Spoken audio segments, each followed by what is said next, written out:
হেজেন পয়েজেল ইকুয়েশনটি হচ্ছে p1 minus p2 equal 128 mu B L by 5 × 4। তো এটা আমরা গড ব্যাক থেকে প্রমাণ করে এই ইকুয়েশনটি পাই। তো এটিকে প্রেশার ড্রপের ইকুয়েশনও বলা হয়। আমাদের ফর্মুলাটা মনে রাখলে হবে, প্রমাণটা তেমন প্রয়োজন নেই। তো আমরা কখন হেজেন পয়েজেল ইকুয়েশন ব্যবহার করব? যখন কোনো হরিজন্টাল ইউনিফর্ম কোনো পাইপের মধ্যে দিয়ে লেমিনার ফ্লো হবে, তখন আমরা হেড লস বাইর করার জন্য এই ইকুয়েশনটি ব্যবহার করব। তো লেমিনার ফ্লো কি? লেমিনার ফ্লো হচ্ছে রেনল্ডস নাম্বার যখন 0 থেকে 2000-এর মধ্যে, তখন ওই ফ্লোকে বলা হয় লেমিনার ফ্লো।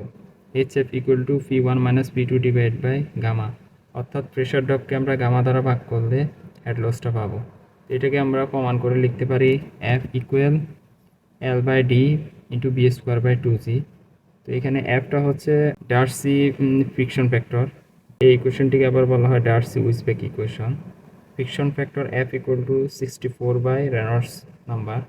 তো এটা থেকে আমরা ফ্রিকশন ফ্যাক্টরটা বাইর করতে পারি যখন ফ্লোটা হবে লেমিনার।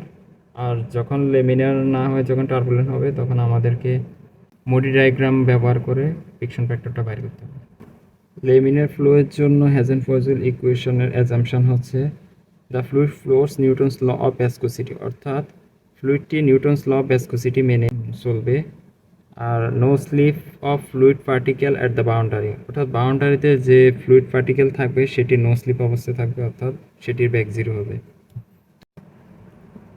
কোনো একটি ইউনিফর্ম হরিজন্টাল পাইপের ডায়ামিটার যদি ডি হয় এবং এর রেডিয়াস আর, এবং সেন্টার লাইন থেকে আর দূরত্বে কোনো ফ্লুইড পার্টিকেলের ব্যাক বি হয়, এবং বাউন্ডারিতে ফ্লুইড পার্টিকেলের ব্যাক বি ইকুয়াল টু 0 হবে, বাউন্ডারিতে নো স্লিপ অবস্থা থাকে ফ্লুইড। তো আমরা এখন লোকাল ভেলোসিটি বি ইকুয়াল লিখতে পারি B max into 1 minus small R square divided by capital R square. এখানে বি ম্যাক্স হচ্ছে ফ্লুইডটা যখন কোনো পাইপের মধ্যে দিয়ে প্রবেশ করবে তখন সর্বোচ্চ ব্যাগে থাকে ওই bag, into 1 minus small R square. এখানে স্মল আর দ্বারা বোঝানো হচ্ছে রেডিয়াল ডিস্টেন্স, অর্থাৎ যে ব্যাগটা আমরা বাইর করব ওই ব্যাগ পর্যন্ত রেডিয়াল ডিস্টেন্স। আর ক্যাপিটাল আরটা দ্বারা বোঝানো হচ্ছে এখানে পাইপের রেডিয়াস।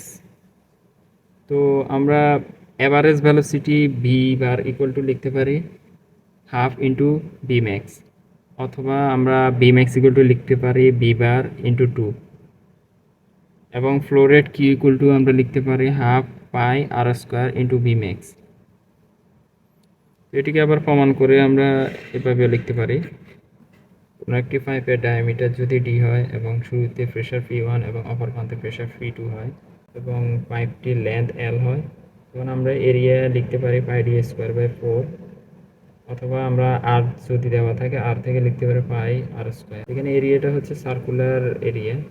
ফ্লো রেট আমরা কিউ ইকুয়াল লিখতে পারি এ বি, অর্থাৎ প্রতি সেকেন্ডে কী পরিমাণ ফ্লুইড ফ্লো হচ্ছে, অথবা প্রতি ঘন্টা অথবা প্রতি মিনিটে, সেটিকে আমরা লিখতে পারি Q equal to A into B. এখানে এটা হচ্ছে এরিয়া আর বি হচ্ছে ফ্লুইডটার ব্যাগ। তো এরিয়াকে আমরা লিখতে পারি pi D square by 4 into V, অথবা এটাকে 8 গুণন করে আমরা লিখতে পারি ব্যাগ V equal to 4 Q by pi D square. তো প্রেশার ড্রপকে আমরা লিখতে পারি P1 minus P2 equal 32 into mu B L by pi D square. এখানে মিউটা হচ্ছে ডাইনামিক ভেসকোসিটি, বি হচ্ছে ব্যাগ, আর এল হচ্ছে পাইপের লেন্থ, ডি হচ্ছে পাইপের diameter. Require power P equal to আমরা লিখতে পারি P1 minus P2 into Q, অর্থাৎ প্রেশার ড্রপের সাথে আমরা ফ্লো রেট গুণ করলে আমরা রিকোয়ার পাওয়ার পাবো। তো P1 মাইনাস P2কে লিখতে পারি 128 into mu Q L divide by pi D square, আর এখানে একটা কিউ আছে ওইটা কিউ স্কোয়ার হবে। তো এটা হচ্ছে রিকোয়ার পাওয়ারের ফর্মুলা।